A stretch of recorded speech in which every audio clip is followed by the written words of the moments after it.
अस्सलाम वालेकुम my dear students. तो फिर बच्चों, जैसे आप सभी को मालूम है, हम class second English chapter number 6 the wolf and the little goat हमने स्टोरी को पढ़ लिया था। आज हम करेंगे इसके एक्सरसाइज, जो कि होगा हमारा पेज नंबर 61 पे। तो फिर आज हम एक्सरसाइज में सबसे पहले देखेंगे change the word which are wrong. हमें यहाँ पे कुछ वर्ड्स दिया हुआ है, ठीक है, यानी कि ये जो सेंटेंस है इनमें हमें कुछ गलत वर्ड्स दिए हुए हैं। अब हमें क्या करना है, इनको इनके करेक्ट वर्ड से चेंज करना है। जैसा कि सबसे पहला हमें दिया हुआ है, mother has the loudest voice in the world, यानी कि स्टोरी में क्या हमने ये देखा था कि मदर हैज़ द लाउडेस्ट, यानी कि हमारे माँ के सबसे ऊंची आवाज़ है इस दुनिया में। क्या ये बच्चों ने इन्हें लाउडेस्ट बोला था? नहीं, यहाँ पे लाउडेस्ट नहीं बोला था, यहाँ पे बच्चों ने क्या बोला था, स्वीटेस्ट बोला था। ठीक है, तो फिर इसे करेक्ट किया हुआ है।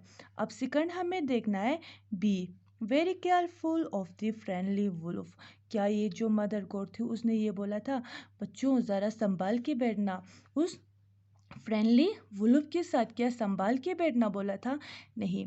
तो फिर यहाँ पे ये जो हमारा फ्रेंडली है ये गलत है। तो फिर इसके बाद लेके आएगा हमारा, यहाँ पे आएगा विक्ड आएगा, ठीक है, यानी कि उस मक्कार, उस चालाक लुम्बिड़ी से बच के रहना बोला था। किसने? मदर गॉड ने।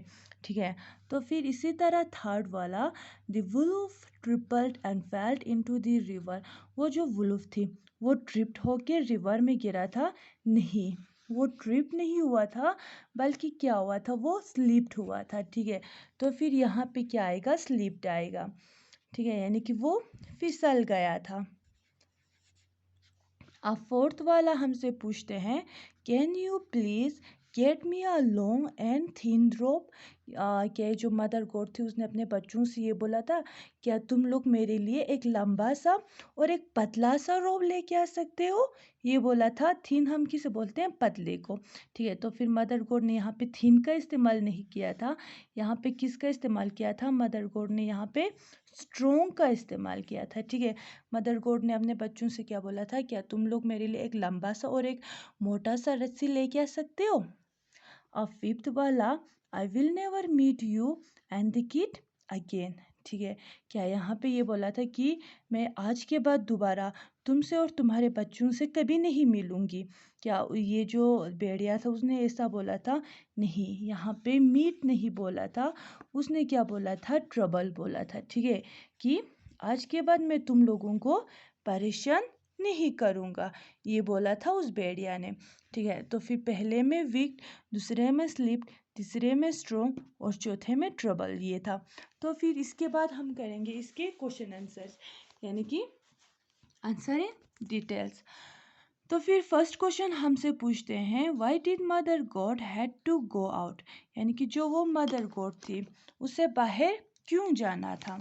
तो फिर इसके आंसर्स कुछ इस तरह से है, mother goat had to go out to get something to eat for the kid and for her, यानी कि जो वो मदर गॉड थी उसे बाहर इसलिए जाना था क्योंकि उसे खाने के लिए सामान लाना था, अपने लिए और अपने बच्चों के लिए।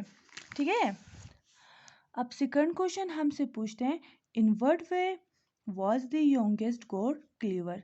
आपको कैसे लगता है कि वो जो सबसे छोटा गॉड था वो चालाक था?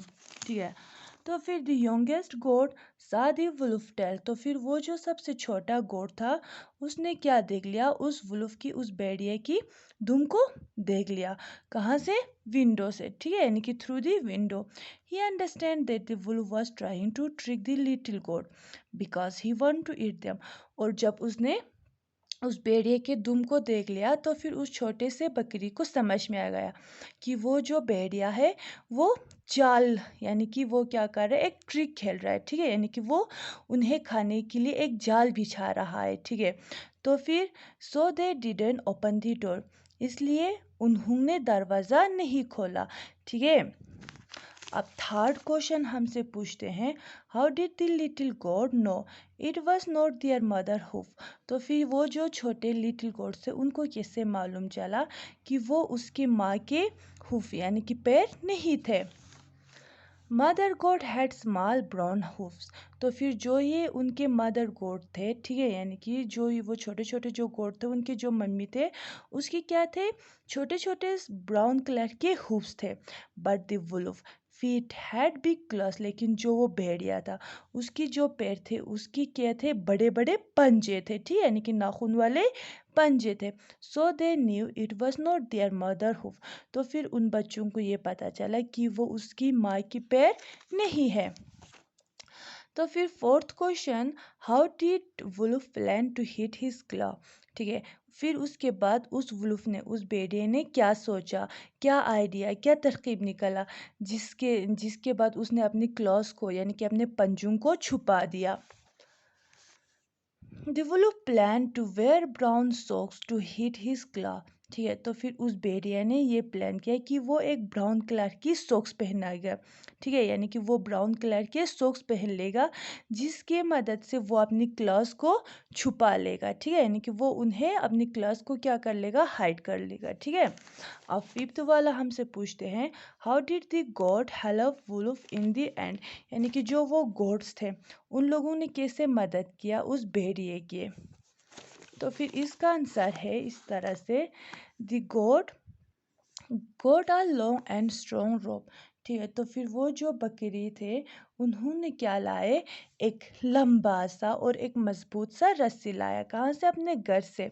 दे threw the ropes at wolf and pulled him out of the river. और उन्होंने उस रस्सी को उस भेड़िए की तरफ फेंक दिया और उनको क्या किया, वहाँ से खींचकर बाहर निकाल लाया। ठीक है, तो फिर इस तरह से ये बकरी के जो मामा थे और वो जो बकरी के बच्चे थे, उन लोगों ने उस भेड़िए की मदद किया। तो फिर ये था हमारा स्टोरी। ठीक है, तो फिर मुझे उम्मीद है बच्चों, आप लोगों को ये स्टोरी और ये क्वेश्चन आंसर्स समझ में आ गए होंगे।